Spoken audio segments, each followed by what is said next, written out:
2020. Let's get real about 2020. It's a crazy, crazy, crazy year for police officers. One of them brutally, horribly, ridiculously, crazily kneeling on a man's neck for 8 minutes and 46 seconds while the others protected him. Crazy, crazy year. Like, seriously, 2020 is ridiculous because there are riots, there is COVID 19, there is an entire city block in Seattle that was taken over by the residents, and it's a no police zone or a police free zone. Let's not spend all the time talking about that. Let's spend some of the time talking about the great year for justice. My name is Michael Holgate. I'm a writer, director, and empowerment driven educator. Watch the video reel and then let's talk about justice in 2020 right after this.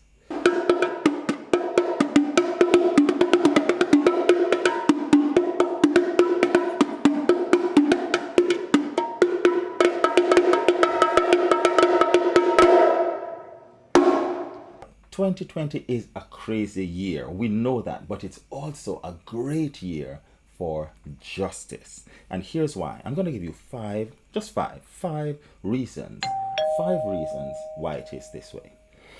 One, Black Lives Matter. Now, the truth is, Black lives have always mattered. And when people say Black Lives Matter, some people take it out of context and they think, oh, well, we should say all lives matter because, we're being equal and we're being, we don't want to be black racists. We don't. No. No. No. Black Lives Matter is saying something simple. We understand that there is systemic racism in the world, all over the world, in governments all over the world, based on the premise of the slave mind, the slave mentality, the slave narrative, that blacks are somehow less than whites. Blacks are somehow inferior. So when we say Black Lives Matter, it's not a matter of saying, okay, black lives are the most important things. But just the fact of saying Black Lives Matter shows that some people think that it doesn't matter.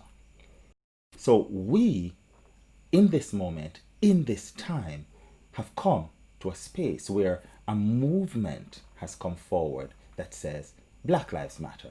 And the Black Lives Matter movement is extremely important especially because of the 8 minutes and 46 seconds on which that man kneeled on another man's neck. 8 minutes and 46 seconds. That's a long time. That's a really, really long time to kneel on somebody's neck and think that it doesn't matter. Number two, falling monuments. Those monuments that stood for slavery, those monuments that stood for racism. Christopher Columbus, all our monuments them for come down. Christopher Columbus did not discover any new world. Christopher Columbus is a criminal. Christopher Columbus is responsible for genocide. And so the monuments must fall, not just for Christopher Columbus, but for all those who represented a systemic racism, for all those who represented the enslavement of Africans, for all those who believed in it and stood for it and enforced it with their systems. Their monuments must come down. Now, a good friend of mine, Trinidadian Marvin George, said something very interesting because, it's interesting how people are saying Well, why don't we focus on history? Because the truth is, these monuments are a part of our history. They're representing a part of our history. Really? Representing the slave history? And we want to keep that going? Where are the monuments for Adolf Hitler in Germany or anywhere in the world? That's the question Marvin George asked. Where are the monuments for Adolf Hitler anywhere in Germany or anywhere in the world? We're not putting up monuments to Adolf Hitler because he was a murderer, he was a criminal, he was indeed wicked, and he practiced systematic genocide. Now, if you're not putting up monuments and statues for Adolf Hitler and saying that they're important and an important part of history, why are you keeping monuments up for people who, like, murdered, enslaved, raped, tortured a whole bag of people? We're talking about 10 million people were taken from Africa during the transatlantic slave trade. And we want to keep those monuments up? Why? It's deception, it's hypocrisy, and lies. 3. Discussions on reparations, or better said, reparatory justice. Now, reparations is not the same thing as repatriation. We're not talking about repatriation, although that is a part of reparatory justice for some people. Reparation. Reparation is, for me, I put it this way: back pay and damages. Back pay is really about paying back for the hundreds of years of free labor that our ancestors as Africans had to go through. Hundreds of years of free labor, work that built the cities and the empires of Europe for hundreds of years. That's what back pay is about. Back pay and damages. So, damages in law represent any hurt or injury or loss that you suffered as a result of somebody else's actions, wrongful actions, like the enslavement of African people for hundreds of years. Damages.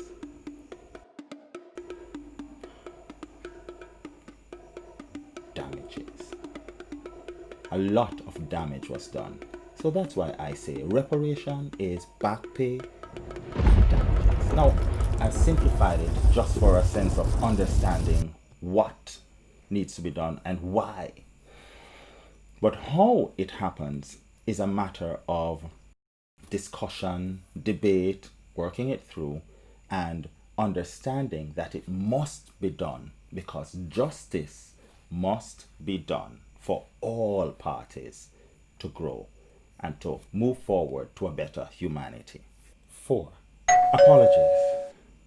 I won't call the names of some of the places that are issuing notes of regret, and one or two have even apologized, but justice requires that there is a place and a time for an apology if you have been wronged. Now, why I say expressions of regret, it's because, I regret stepping in something that, made my shoe smell, or I regret spilling the milk because I'm gonna have to buy more milk, and that's regret. Apology.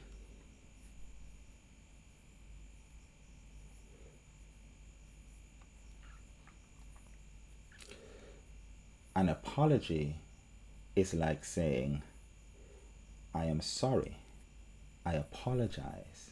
I was wrong for coming to your country, taking you out of your home, carrying you to a distant land to work for me for years, raping your women, killing your men, taking your children from you, torturing you, hurting you, whipping you, abandoning you at the end of this long process of enslavement without any money, without any land, without any hope for the future, and then creating a system that kept you feeling inferior, treating you inferior, teaching your children that they are inferior.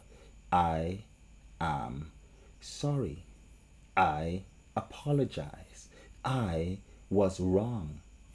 Now, when you talk about that kind of an apology, people get to the state where they say, oh, but I didn't do that. You know, my ancestor did that. But yes, your ancestors did that. And my ancestors felt the punishment and the hurt and the damage because of that, the injury because of that. And what does that mean? While my ancestors toiled, your ancestors reaped the benefit that were passed down to you. So now you have an opportunity to live in cities that were built on the backs, the blood, the sweat, and the tears, and the free labor of my ancestors. That is the conversation about reparations. That is the conversation about an apology. Because it is the beginning of a process of healing the pain, which is number 5. The healing. Now, this part hasn't happened yet, but it is something that needs to happen, especially now, especially when we see that the world is going in turmoil. Now, someone might look at me and say, why are we talking about healing before we've even got to a place of healing, before we even, lanced out the sore, before we've even cut out the cancer? Why are you talking about healing now? Don't talk about healing yet. When I talk about healings, I'm not just talking about healing for blacks, I'm talking about healing for whites. Why? Because it's not just the blacks who need to heal, the white race needs to heal. Because it is impossible to do the kinds of things that whites did to blacks without having lost a part of their humanity. So racism is a defense mechanism that some whites use to prevent themselves from examining themselves and examining their culture. So those are my 5 reasons why 2020 is a crazy, great year for justice. Today was kind of a hard talk, but these are hard times, and it's important that we all can say the hard things that we need to say in order for all of us to heal, to grow, to benefit, and to prosper. My name is Michael Holgate. You've been watching Real Liberty TV. You're watching Real Liberty TV. Wake up to yourself. Oh yeah, yeah. Oh, hey, hey.